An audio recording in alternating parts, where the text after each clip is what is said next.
Now, sometimes, once we were loading, we were getting ready to launch, and the next day we were pulling into port, and this was actually just a training sortie that night, and we weren't going into combat. And all day long, the seas got bigger and bigger and bigger, and you're feeling it like you're walking down a hall like this. I was trying to lift weights, and all of a sudden, this bar just, you need 2 spotters, and then, but it looks like you can lift a lot because when the ship hits the peak and comes down, all of a sudden, so you're benching with 2 spotters.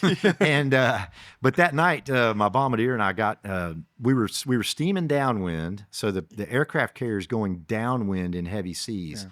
And because the wind's all behind you, it's like deathly still on the deck. We were actually matching the speed of the wind, probably 40 knots. And so it's still. So I could talk to the guys in the airplane next to me just like this, like there's no wind. And the ship is heaving up and down. I got 2 F-18s starting on either side of me. I'm in my A6 with my bombardier sitting shoulder to shoulder. And we looked at the guys next to us, and I said, you think Skipper's going to launch us in this? And the guys next to me, no way. He's not going to launch us into this. This isn't even, we're not even going into combat. I'm like, yeah, I don't think there's no way. Well, about 2 minutes later, all of a sudden I heard AC/DC all night long kick on. That was the signal that the first night launch was about to happen. Wow. And so the whole ship started, boom, boom, boom, boom. And all the yellow shirts, they were always the coolest dudes you ever saw. They were the directors that directed you over to catapult. They all start dancing. That's awesome. And they're dancing to all night long. And I'm like, oh no. They're launching. Oh, we're going. So I look at the guys on either side. We're like, well, so here we go. Crank up engines. I taxied over. I was the first one to the catapult, and I thought, there's no way they're launching us in this.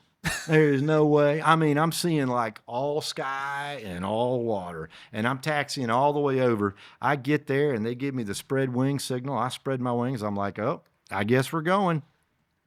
And then I remember thinking, when you are ready to launch, they cock the gun of the catapult you're on. You feel it take tension, and now you're on the top. You're on a cocked catapult, steam catapult, that's going to hurl you off from 0 to 150 in 2 seconds. Wow, goodness. And you go to full power.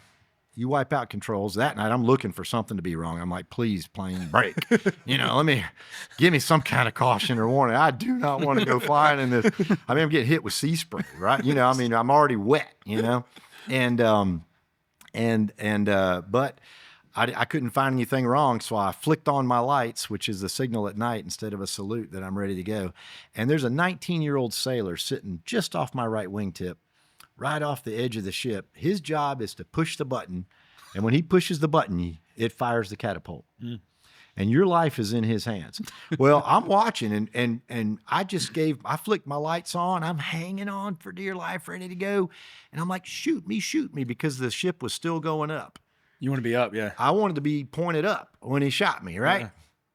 Yeah, if they shoot you down there, they're shooting you straight into the water. Yeah. So I'm waiting, but I thought he should shoot me right away. But he thought, no, he wasn't sure we were all the way at the top and we're about to go back down. So we crest the top, and then we start going down. Now I'm like, don't shoot me, don't shoot me. Don't do it. And I'm just waiting. When we hit the trough at the bottom and started coming back up, then he hit the button, that 19-year-old kid, and I was, boom, off the front end. And then we spent the next 2 hours just immediately trying to get everybody else back aboard. The skipper was like, don't even go do any training. Just everybody try to get. So we spent the next 2 hours scaring ourselves to death. And we finally got everybody back aboard the ship. Yeah. And we were all mad at the skipper. Like, why did he just risk throw 20 jets, all these pilots up in the sky for what, Well, I'll tell you, he told us for what later that night. It's pretty cool. We were at the ready room. And all of a sudden you hear, now hear this, word from the Air Wing commander. And he said, guys, I know you're mad at me for making you fly tonight. And he said, but here's why. I don't ever want you to wake up and feel that ship rocking and rolling and thinking, he's going to cancel, we're not going, and drop your pack. He said, all day long, I want you to think about it and prepare and be ready to go, because if there's combat, we're going, baby. And I mean, it was like we went from mad to like, Yes. Oh man, yeah. Just knowing Wow, that we were that's part of incredible. something. Yeah. Knowing that we were part of something that was so cool and so necessary. And that's that culture, that idea of pushing the limit is exactly what has taken us to space.